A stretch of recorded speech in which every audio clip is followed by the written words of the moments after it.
Assalamualaikum warahmatullahi wabarakatuh dan salam sejahtera kepada semua murid-murid. Adakah murid-murid sihat pada hari ini? Dengan harapan agar murid-murid sihat dan dapat meneruskan sesi pembelajaran kita pada hari ini. Tema pembelajaran kita pada hari ini ialah tentang pelancongan. Tajuk yang bertajuk jejaki isi tersurat dan isi tersirat. Baiklah, kita akan lihat standard kandungan. 1.8 iaitu mengulas sesuatu perkara, isu atau topik. Manakala standard pembelajaran 1.8.2 mengulas dan menyatakan maklumat yang tersurat dan tersirat daripada sesuatu bahan audiovisual dengan kritis menggunakan ayat yang gramatis. Seterusnya, objektif pembelajaran pada hari ini. Yang pertama, murid-murid mengenal pasti isi tersurat dengan betul. Seterusnya, murid-murid perlu menyatakan isi tersirat dengan betul. Baiklah murid-murid, cikgu akan bagi dua ungkapan. Yang pertama, tak kenal maka tak cinta. Yang kedua, jauh perjalanan, luas pemandangan. Adakah murid-murid pernah dengar ungkapan ini? Ya, bagus. Nampaknya semua murid memberi respon yang terbaik.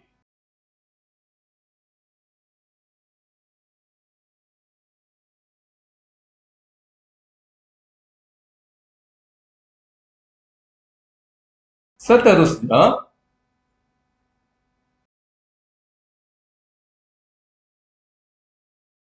kita meneruskan pembelajaran tentang tema pelancongan.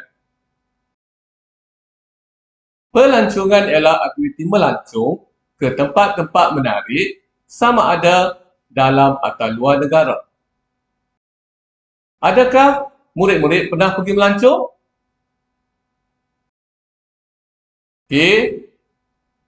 Kebanyakan murid-murid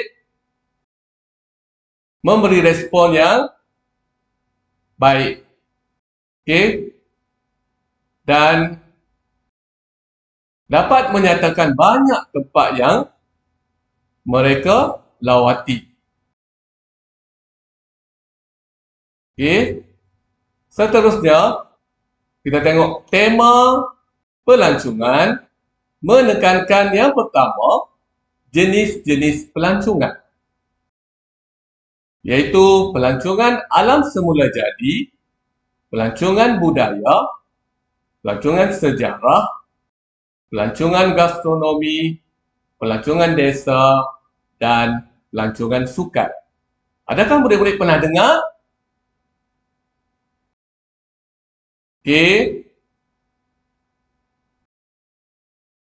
Saya rasa murid-murid pernah dengar. Sebab sekarang ini maklumat di hujung jari. Seterusnya, cikgu nak tanya kepada murid-murid, apa itu pelancongan gastronomi? Apa itu pelancongan gastronomi? Ada yang boleh jawab?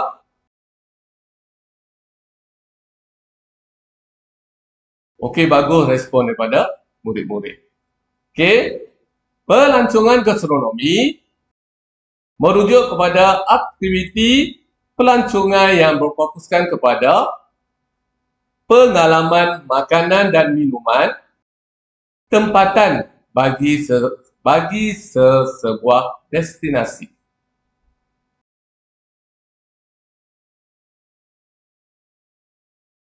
Seterusnya, pelancongan alam semula jadi. Ini pada anggapan cikgu semua murid pernah dengar.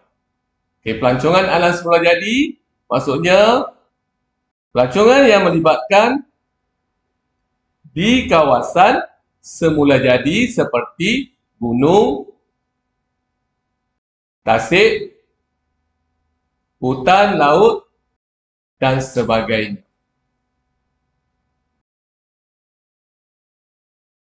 Dalam tema pelancongan juga, murid-murid akan didedahkan dengan faedah pelancongan kepada ekonomi, sosial dan perpaduan.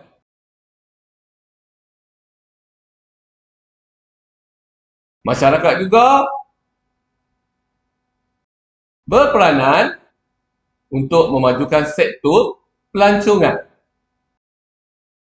Dan murid-murid juga didedahkan nilai-nilai murni seperti cinta kepada negara, tanggungjawab, kebersihan, dan sebagainya. Cikgu rasa semua murid sudah faham kan? Okey, sampai di situ sahaja pengenalan tentang tema pelancongan pada kali ini. Agar murid-murid boleh memahami dengan jelas. Sekian, terima kasih.